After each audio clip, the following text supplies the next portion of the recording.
15-15 करोड़ कल रात को दी और बाद में चार्टर फ्लैट में बैठे। जो डर जाएगा वो अपना दल छोड़ के चला जाएगा। हमारे एमएलए को एक एमएलए को 20-20 करोड़ रुपए का ऑफर दिया जा रहा है। इतना एट्रोसिटीज हुआ है, इतना टॉर्चर हुआ, हम जिंदगी मत एक करके अंदर कई दलों को तोड़ चुके हैं। ये क्या है, तमाशा बना के रखा है क्या आप लोगों ने?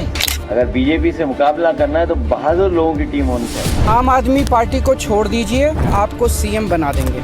अब उनको नहीं छोड़ेंगे। इस बार परिणाम बदलने के लिए हम सब ने बैठ करके संकल्प लिया। इस बार घेर करके जीरो करने का काम करेंगे। तो आज की सबसे बड़ी खबर भी यही है कि देश के अलग अलग राज्यों से बगावत की खबरें आ रही हैं। बगावत भारी, अब अखिलेश की बारी। देखिए हुआ क्या पिछले कुछ दिन में, सिर्फ 50 दिन में देखिए क्या हुआ। अरविंद केजरीवाल की पार्टी से सांसद बागी होके चले गए। राघव चड्ढा ने बीजेपी ज्वाइन कर ली। अगली तस्वीर देखिए। इसके बाद ममता बनर्जी की पार्टी के सांसद बागी हो गए और ममता की पार्टी के सांसदों ने एनसीपीआई ज्वाइन कर लिए। यानी ये दूसरी बगावत थी दूसरे बड़े राज्य में। तीसरी तस्वीर देखिए जरा, यह है महाराष्ट्र की तस्वीर। उद्धव ठाकरे के एमपी पर भी आरोप लग रहा है, 6 एमपी बागी हो गए। संजय राउत कह रहे हैं 15-15 करोड़ रुपए दिए गए। यानी तीसरा राज्य। चौथा राज्य देखिए जिनके एमपी पर बगावत के दावे किए जा रहे हैं, वो है अखिलेश यादव और उत्तर प्रदेश। यानी यह कहा जा रहा है कि अखिलेश के 26 सांसद बागी हो सकते हैं। तो बगावत का मौसम आ गया है क्या, सवाल यह है। देखिए जरा कौन कौन सी पार्टी के एमपी बगावत कर रहे हैं, क्यों कर रहे हैं। सबसे पहले सिर्फ 50 दिन का रिकॉर्ड मैं आपको दे रहा हूं। 50 दिन में क्या हो गया है पिछले। अरविंद केजरीवाल से शुरू करिए। 24 अप्रैल पंजाब में विपक्ष को झटका लगा। आम आदमी पार्टी के 7 राज्यसभा सांसदों ने पार्टी छोड़ दी। राघव चड्ढा समेत ये 7 सांसद बीजेपी में आ गए और आपके पास अब सिर्फ 3 राज्यसभा सांसद बचे हैं। अगला नाम ममता बनर्जी का। 15 जून बंगाल में खेला हुआ टीएमसी के 20 लोकसभा सांसदों ने बगावत कर दी। ममता का साथ छोड़ा और एनसीपीआई में विलय कर लिया। एनडीए को समर्थन देने का ऐलान कर दिया। ममता के पास अब सिर्फ 8 लोकसभा सांसद बचे हैं। अगला नाम देखिए जरा, राज्य बदल रहे हैं सिर्फ, लेकिन बगावत वैसा ही हो रही है। 17 जून महाराष्ट्र में महाफूट। शिवसेना उद्धव के 6 सांसदों ने बगावत कर दी और उद्धव का साथ छोड़ दिया। शिंदे के समर्थन का दावा है। उद्धव के साथ अब सिर्फ बचे हैं 3 सांसद। एक और नाम चल रहा है, देश का सबसे बड़ा राज्य जनसंख्या के लिहाज से उत्तर प्रदेश। और 17 जून यूपी में टूट की हलचल है। अखिलेश की पार्टी में भी टूट की खबर फैलाई गई। दावा है कि एसपी के 25 से 26 सांसद टूटने को तैयार हैं। अभी अखिलेश समेत समाजवादी पार्टी के पास कुल 37 सांसद हैं। क्या 2/3 सांसद अखिलेश का साथ भी छोड़ने वाले हैं? बड़ी बात यह है, पहले दिल्ली, फिर बंगाल और अब महाराष्ट्र। ये रिपोर्ट देखिए।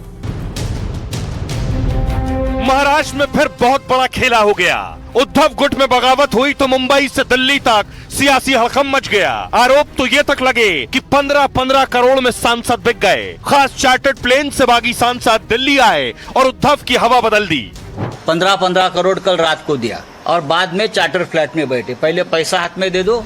उद्धव और उनके सांसद अब नए नए फरमान और प्लान बना रहे हैं और शिंदे फिर अपनी ताकत बढ़ाते जा रहे हैं। 4 साल पहले शिंदे ने उद्धव से पार्टी और कुर्सी छीनी थी और अब लगता है उनकी बची कुची ताकत भी शिंदे समेटने लगे हैं। क्या इसीलिए ऑपरेशन टाइगर से भारी बवाल मचा है? बेईमानी करना चाहते तो हम उनको छोड़ेंगे नहीं, जो चाहे वो कर लीजिए। आपके पार्टी के कैडर का विश्वास टूट चुका है, तो ऐसे में जाहिरन आपके लोग छटपटाएंगे, बेचैन होंगे। तो उद्धव ठाकरे के साथ ये पहली बार नहीं हो रहा है। एक बार पहले पूरी पार्टी खत्म हो चुकी, चुनाव निशान चला गया। दूसरी बार उनके साथ हो रहा था, उनके लिए बड़ा झटका था। ये तस्वीरें आज देख रहे हैं, पूरे दिन हलचल रही है मुंबई से लेकर दिल्ली तक। ये तस्वीर देखिए, ये सांसद पहुंचे संजय राउत के घर, अरविंद सावंत।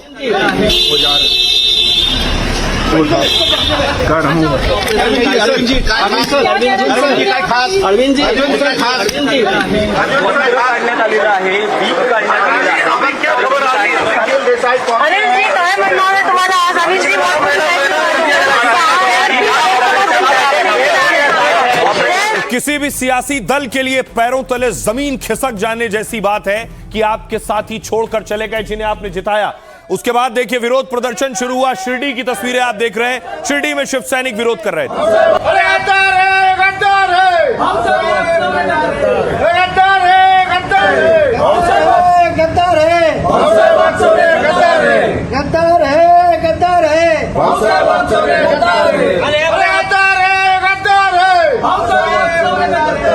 अब बड़ा सवाल यह है कि आखिर इतना बड़ा खेला हुआ कैसे सिर्फ कुछ साल में। देखिए जरा, ममता के बाद उद्धव ठाकरे को एक बड़ा झटका लगा है। उद्धव गुट के 9 में से 6 सांसदों के बगावत की खबर है। यानी लोकसभा में अब उद्धव के पास बचेंगे सिर्फ 3 सांसद। उद्धव के करीबी सांसद संजय राउत तो प्रेस कॉन्फ्रेंस में आपा खो बैठे, गाली तक देने लगे बागी सांसदों को, बेईमान और धोखेबाज तक कह दिया उन्होंने। उद्धव गुट ने आरोप लगाया कि बागी सांसदों को 15-15 करोड़ रुपए दिए गए, उन्हें खास चार्टर्ड विमानों से महाराष्ट्र से दिल्ली लाया गया और सियासत की इस बिसात पर कैसे शिंदे ने पटकनी दे दी और दांव दे दी। उद्धव के नाम पर जीते सांसद जाना चाहते हैं तो पहले इस्तीफा दें, अब ये कह रहे हैं उद्धव। ऑपरेशन टाइगर पर उद्धव और उनके सहयोगी भड़के हुए हैं। महाराष्ट्र में बगावत और टूट फूट को वो ऑपरेशन गीदड़ कह रहे हैं। शिवसेना के उद्धव गुट ने कल सभी सांसदों की दिल्ली में बैठक बुलाई, जो कहा जो बैठक में नहीं आएगा उनके खिलाफ कानूनी कार्रवाई की जाएगी। संजय राउत और अरविंद सावंत ने स्पीकर ओम बिरला से मुलाकात की और कहा स्पीकर ने कानून और संविधान के हिसाब से फैसले का भरोसा दिया है। उद्धव के बागी सांसदों ने भी स्पीकर तक अपनी बात पहुंचा दी है। खबर यह है कि बागी सांसद शिंदे गुट में विलय की तैयारी में है। 6 सांसदों के गुट को दल बदल कानून से राहत मिल सकती है क्योंकि यह उद्धव गुट के कुल सांसदों की 2/3 संख्या है। तो क्या उद्धव गुट को पूरी तरह से टूटने वाला है? फिर 4 साल के अंदर शिंदे ने फिर उद्धव के साथ बड़ा खेला कर दिया है। 2022 में शिंदे ने 39 विधायकों के साथ बगावत की थी और उद्धव के हाथ से पार्टी और सीएम की कुर्सी दोनों छीन ली थी। दूसरी बार हुई बगावत से उद्धव गुट और उसके सांसद गुस्से में हैं। आइए अब आपको सुनवाता हूं, सुनिए इस बड़ी हलचल और खेला के बाद क्या कह रहे हैं सियासतदान। ये क्या है, तमाशा बना के रखा है क्या आप लोगों ने? इस्तीफा दे दो, अगर जिसको जाना है वो इस्तीफा दे दो। अब उनको नहीं छोड़ेंगे। अगर कोई है उसमें से तो चाहे वो कर लीजिए। ऐसा कोई करता है तो अब महाराष्ट्र की जनता एक बार चुप बैठेगी। अब जनता चुप नहीं बैठेगी, मैं आपको बता रहा हूँ। हाँ, हमारे पार्टी के टिकट पर आप चुनकर आए हो ना, हमारे वोटर्स ने आपको चुनकर दिया है। आप कौन है? कोई 3-3 चुनाव हार गए थे, उनको एमपी बनाया। कोई कहाँ भाग गया था, घर में बैठा था, उसको एमपी बनाया। उनके एमपी उन पे क्यों नाराज है, उनके पदाधिकारी उनके ऊपर क्यों नाराज है, ये वो जाने। लेकिन अभी जो मैंने प्रेस कॉन्फ्रेंस देखी उसमें वो संजय राउत जो महान प्रवक्ता है वो पार्टी के, उन्होंने तो वो एमपीओ को गाली भी दी है। अब इस तरीके से अगर तुम्हारा बिहेवियर रहेगा तो वो खासदार आपके पास कैसे रहेंगे? ये ऑपरेशन टाइगर ने ऑपरेशन गीदड़ है। सत्ता की भूख, उसकी एक मर्यादा होती है। राजनीति में और विशेष करके हमारी जो संवैधानिक व्यवस्था जो है, लोग पार्टी को वोट करते हैं। यहाँ तो दूसरे पार्टी के चुने हुए लोगों को अपने कब्जे में लेके अपनी ताकत, सत्ता की जो मस्ती है वो दिखाने का काम किया जा रहा है। तो हमारी विचारधारा के ऊपर काम करना है। शिंदे साहब के ऊपर उनको विश्वास है। बाला साहब ठाकरे जी को विचारधारा जो है वो आगे लेके जाने की जिसको भी दिल में इच्छा है वो हमारे साथ अगर आएंगे उनका स्वागत है। दरवाजे 365 दिन 24 घंटे हमारे खुले रहेंगे। जो अच्छा काम करता है बाला साहब ठाकरे जी का विचारधारा को मानना रहा है, वो सब कार्यकर्ताओं को हमारे दरवाजे। उद्धव ठाकरे जी को उनके एमएलए एमपी क्यों छोड़ के जा रहे, उद्धव जी जाने, और एकनाथ शिंदे जी के पास जा रहे तो एकनाथ शिंदे ही जाने। भारतीय जनता पार्टी का कोई संबंध नहीं, हमारे मुख्यमंत्री का कोई संबंध नहीं, हमारे कोई नेताओं का संबंध नहीं, ना दिल्ली से ना गल्ली से। 15-15 करोड़ रुपए में सांसद खरीदे और बेचे जा रहे हैं, बताइए। तो हम लोग देख सकते हैं, हम लोग सुन सकते हैं, समझ सकते हैं, लेकिन कुछ कर नहीं सकते क्योंकि सामने महाशक्ति है, ताकतवर लोग बैठे हैं, पैसे वाले हैं, रसूख है उनका। तो ये जो पार्टियों को तोड़ना मरोड़ना ये कब तक चलेगा? और देखिए, अगर उद्धव ठाकरे के सांसद चले जाएंगे तो महाराष्ट्र में लोकसभा में किसकी कितनी ताकत रह जाएगी। लोकसभा के नतीजे महाराष्ट्र के आपके सामने हैं। अभी स्थिति यह है कि शिवसेना उद्धव ठाकरे के पास है 9 सांसद, शिवसेना शिंदे के पास 7 सांसद और एनसीपी का 1 है। यानी अगर उद्धव के 6 निकल गए और शिंदे के पास आ गए तो हो जाएंगे शिंदे के 13, उधर बचेंगे 3। और शिंदे के एक बार 13 हो गए तो इधर देखिए किसी के पास, जो गठबंधन है एनडीए का, उसमें भी 13 किसी के पास नहीं। शिंदे महाराष्ट्र में सबसे स्ट्रांग, सबसे ताकतवर हो जाएंगे सांसदों के लिहाज से। बीजेपी के पास 9 है और सिर्फ कांग्रेस के पास 13 है, एनसीपी के पास 8 सांसद है। अब आपको बताऊं, ये जो 6 हैं, ये शिवसेना के यानी उद्धव सेना के कौन से 6 सांसद हैं, कौन से वो बड़े चेहरे हैं, जरा वो देखिए। सबसे पहले नागेश पाटिल हैं, संजय दीना है, संजय हरिभाऊ हैं, ओम प्रकाश है और संजय देशमुख है। ये वो सांसद हैं जिन पर दावा है जो बागी हो गए। पहला नाम भाऊ साहब है, शिरडी से दूसरी बार सांसद चुने गए भाऊ साहब, सेवानिवृत्त सरकारी अधिकारी हैं, लगातार पार्टी से दूरी बनाकर रखी और बैठकों से नदारद रहे। हिंगोली से लोकसभा के सदस्य हैं नागेश पाटिल। दूसरा नाम, पहले विधायक थे, पहली बार सांसद बने, मातोश्री की हालिया बैठकों से किनारा किया इन्होंने। अगला नाम है संजय दीना पाटिल, मुंबई उत्तर पूर्व सीट से लोकसभा सांसद हैं, एनसीपी छोड़कर उद्धव ठाकरे के साथ आए।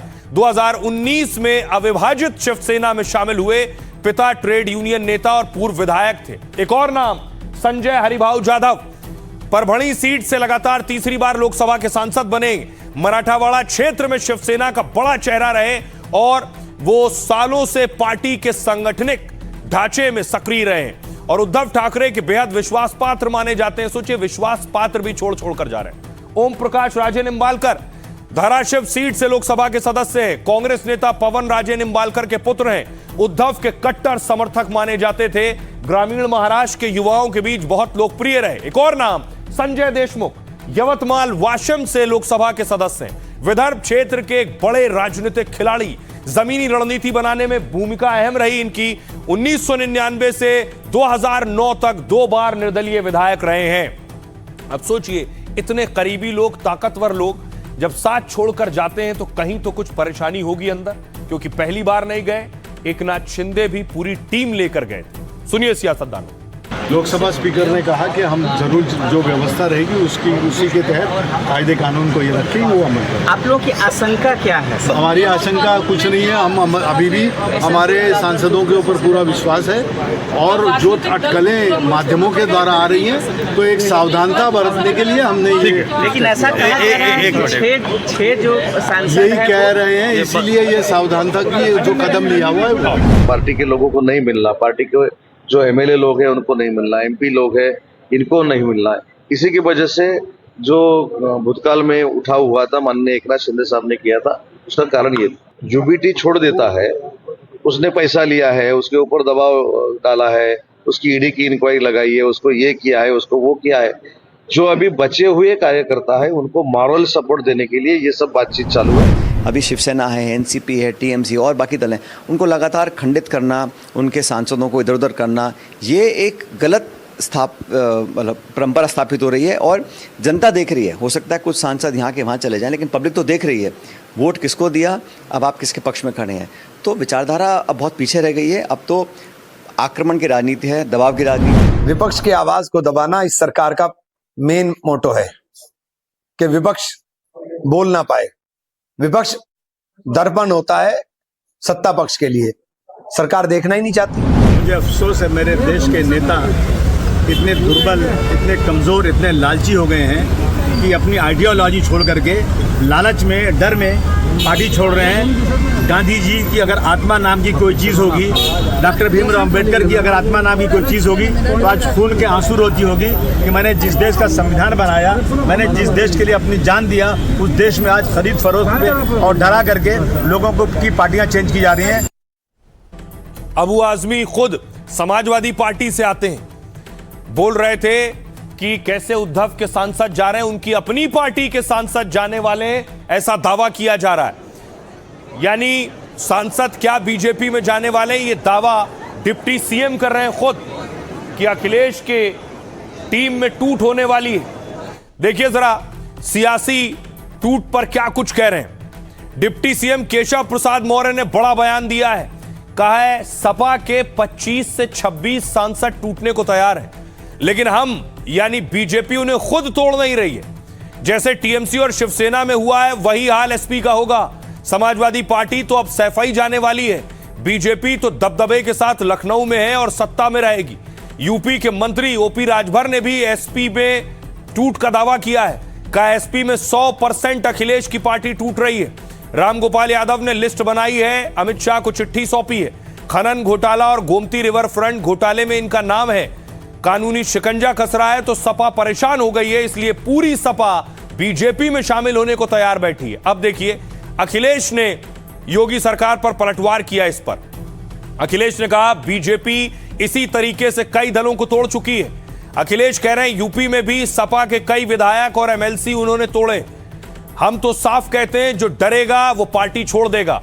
बीजेपी से मुकाबला करना है तो बहादुर लोगों की टीम होनी चाहिए। सपा मुकाबले को तैयार है और बीजेपी के विधायक ही पाला बदलने वाले हैं। राजभर पर कहा कि भविष्यवाणी करने वाले अपनी पार्टी की भविष्यवाणी करें। बीजेपी उन्हें यूपी में 75 सीट दे रही है, 50 सीट दे रही है या फिर सिर्फ आश्वासन दे रही है। सुनिए जरा इस टूट पर सियासतदान क्या कह रहे हैं। हम गोपाल जी सूची बनाए और केंद्रीय गृह मंत्री माननीय अमित शाह जी को चिट्ठी दिए। जहां दो दिलों की मुलाकात हो जुबां चुप रहेगी मगर बात होगी। उन्होंने लिखा है कि हम लोगों का जान बचा रहे, हम लोग तैयार हैं। ये नेता हैं सांसद, इनसे संपर्क कर लीजिए, ये सब लोग आपके साथ आने को तैयार हैं। सब नेता तो आपके दोस्त हैं। 37 सांसद है समाजवादी पार्टी के। नाम बताइए कौन कौन है जो तैयार हो गया। अरे भैया नाम बता दे तो काम गड़बड़ा जाए ना। 100% सही। राजभर जो बोलता है सीना ठोक के बोलता है और सही बोलता है। कुछ भी कहे जाने वाले लोग, जो डर जाएगा वो अपना दल छोड़ के चला जाएगा। अगर बीजेपी से मुकाबला करना है तो बहादुर लोगों की टीम होनी चाहिए। मुकाबला करने के लिए समाजवादी पार्टी तैयार है। और आपको याद होगा पिछली बार भी प्रेस में ही मैंने कहा था कि अब भारतीय जनता पार्टी को मैं नहीं तोड़ूंगा, उनके विधायकों को नहीं लेंगे। भारतीय जनता पार्टी जो औरों की पार्टी तोड़ रही है, औरों के सांसद छीन रही है, यूपी में उन्हीं के विधायक तैयारी में हैं पाला बदलने के लिए। और कई ऐसे लोग हैं वो समय पे ही पत्ते खोलते हैं, उनका भरोसा ही नहीं। वो चल सन्यासी मंदिर में। सपा में तो अभी 25-26 सांसद टूटने को तैयार बैठे। हम लोग तोड़ ही नहीं रहे हैं। हम लोग तो 27 में जानते हुए अपने आप ही टूट के चले जाएंगे। समाजवादी पार्टी का संचालन श्री अखिलेश यादव के गलियारे में नहीं चलेगा। जो जनता, मतदाता, कार्यकर्ता, विधायक, सांसद को सम्मान नहीं मिलता है, वो भारतीय जनता पार्टी सम्मान देती है। तो कोई बड़ी बात नहीं है कि लोगों का आकर्षण है भारतीय जनता पार्टी। हमारे नेतृत्व पर लोगों का भरोसा है, जनता का भरोसा है। एक शेर है कि तेरे सवाल को तेरा जवाब कर दूंगा और यकीन रख मैं तुझे लाजवाब कर दूंगा। हमें भरोसा है अपने लोहू के कतरों पर, मैं नेजे नेजे को शाखे गुलाब कर दूंगा। अपनी पार्टी बचाएं लोग जो टूट रही है, समाजवादी पार्टी का चक्कर छोड़ें लोग। और ये मैं आपको बताऊं कि अगर अखिलेश की पार्टी के सांसद चले जाते हैं तो फिर क्या खेला होगा। यूपी जहां सबसे ज्यादा सांसद हैं, ये है यूपी का चार्ट। कुल 80 सांसद हैं यूपी में। देखिए सपा के पास है 37, बीजेपी के पास 33, कांग्रेस के 6, अपना दल का 1 और रावण की पार्टी का 1 सांसद। 37 में से अगर लगभग 25 सांसद निकल गए तो बीजेपी के पास हो जाएंगे 58 सांसद, 58 सांसद। सोचिए अगर 30 सांसद निकल गए तो 63 सांसद बीजेपी के पास हो जाएंगे, यानी बीजेपी की ताकत बढ़ जाएगी।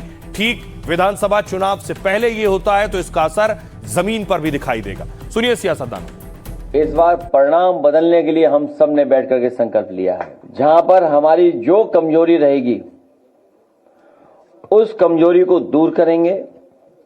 कार्यकर्ताओं का सम्मान हो, उनका सम्मान बढ़े और उनके दुख दर्द में शामिल होकर के जो भी संगठन और हमारी कमियां होंगी उनको दूर कर करके गोरखपुर में ही इस बार घेर करके भारतीय जनता पार्टी को जीरो करने का काम करेंगे हम लोग। ये समाजवादी पार्टी उनके डीएनए में केवल मुस्लिम तुष्टीकरण है, केवल दिखाने के दांत और हैं और खाने का और हैं। इनको कोई भरोसा नहीं करेगा। केवल ये मौलाना लोगों की पार्टी है, आम जनता इसका कोई लेना देना नहीं है, कोई मतलब नहीं कि केवल दिखाने के दांत। समाजवादी पार्टी मजबूत है और जो लालच का प्रलोभन है या दबाव का है वो नीति समाजवादी के किसी उसके ऊपर नहीं चल पाएगी। और समाजवादी पार्टी पूरी मजबूती के साथ एकजुट होकर करके कड़ा मुकाबला करने के लिए तैयार है। समाजवादी पार्टी और इंडियन अलायंस गठबंधन, ये तमाम लोगों के अंदर आपस में नेताओं के अंदर जो असंतुष्टि की भावना है वो साफ दिख रही है।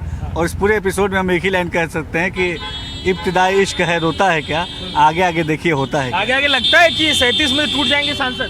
देखिए अभी बहुत सब बाकी है और निश्चित तौर पे जो तमाम एपिसोड देखने को मिल रहा है, भी बहुत सारी नई चीज़ें आपको सुनने में आएंगी। लोग विचारधारा के आधार पर जीते हैं, पैसे के आधार पर नहीं जीते हैं। जब विचारधारा पसंद रहती है, जिसके साथ रहते हैं, भारतीय जनता पार्टी विचारधारा जिसको जब पसंद हो जाएगा आ जाएंगे।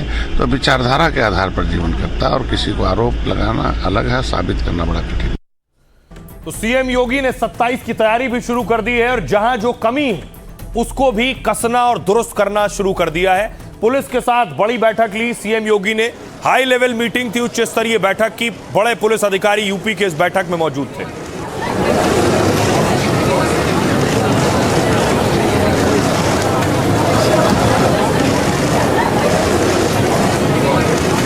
तो योगी बहुत सख्त हैं, खासतौर से उन पुलिस वालों के खिलाफ जो भ्रष्टाचार के मामलों में लपेटे में आते हैं, पकड़े जाते हैं, रिश्वत लेते हुए सड़क, चौराहे, दफ्तर, थाने में अपना काम करवाने के लिए, किसी को छुड़ाने के लिए, एफआईआर में नाम हटाने के लिए, किसी भी तरह के करप्शन में जो संलिप्त होंगे उस पर कड़ी कार्रवाई की जाएगी।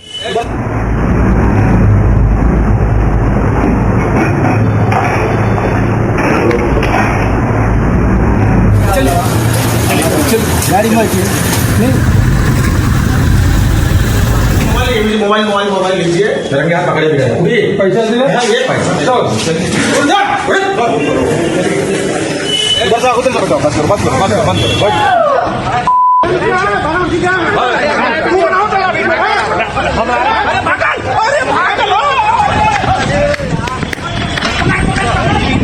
इनको मिले चलिए।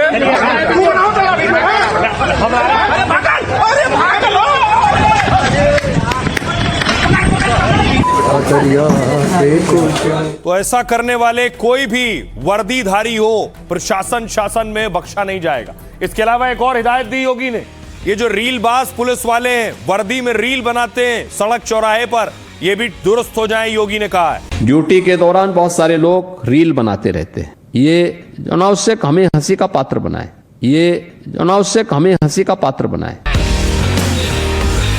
देखिए जरा, सीएम योगी ने रीलबाज पुलिस कर्मियों को सख्त संदेश दिया है। सख्त संदेश कि ड्यूटी के दौरान रील बनाने को अनुशासनहीनता बताया है। योगी ने कहा ऐसा कोई काम ना हो जिससे विभाग हंसी का पात्र बने। यूपी में सरकार की ओर से पहले से ही सोशल मीडिया नीति लागू है, लेकिन रीलबाज पुलिस वाले अक्सर इस पॉलिसी का ध्यान नहीं रखते हैं। इस नीति के मुताबिक वर्दी में निजी वीडियो बनाने या पोस्ट की मनाही है। ड्यूटी के दौरान सोशल मीडिया का निजी इस्तेमाल नहीं किया जा सकता। सोशल मीडिया से पैसे कमाने या किसी ब्रांड के प्रमोशन की मनाही है। इस नीति में नकारात्मक भावना वाले पोस्ट करने पर भी पाबंदी है। पिछले दिनों आगरा में रील बनाने पर 8 पुलिसकर्मियों पर गाज गिरी थी। इसके अलावा सीएम योगी ने भ्रष्टाचार के खिलाफ कड़ा रुख अपनाया है। उन्होंने कहा कि वरिष्ठ अधिकारी अपने स्तर पर कार्रवाई सुनिश्चित करें और कार्रवाई इतनी कठोर की जाए कि ऐसी गलती दोबारा ना हो।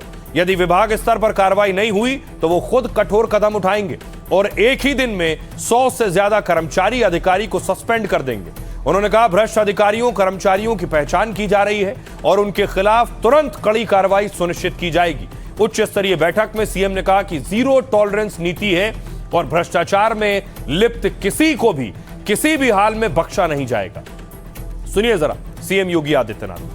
हम लोग अक्सर देखते हैं ड्यूटी के दौरान बहुत सारे लोग रील बनाते रहते हैं, ये अनुशासनहीनता का एक पार्ट है। उस समय हमें अपने ड्यूटी के प्रति सजग होना होगा। न कि रील बनाना होगा। हमें इस बात को ध्यान में रखना होगा कि जिस कार्य को हमें करना है उसके प्रति उतनी ही सतर्कता और उतनी ही गंभीरता भी होनी चाहिए,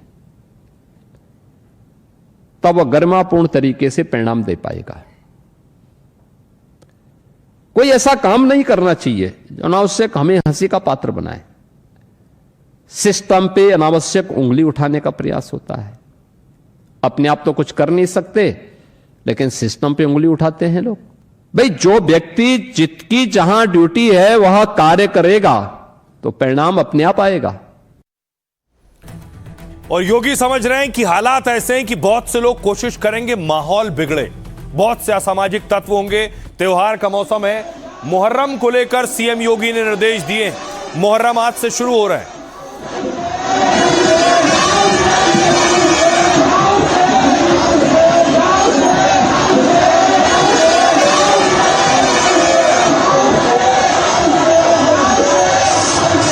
कहा कोई भी ताकत दिखाने की कोशिश नहीं करेगा। इसलिए देखिए, योगी की पुलिस संभल में फ्लैग मार्च कर रही थी, किसी तरह की कानून व्यवस्था की स्थिति ना बिगड़े।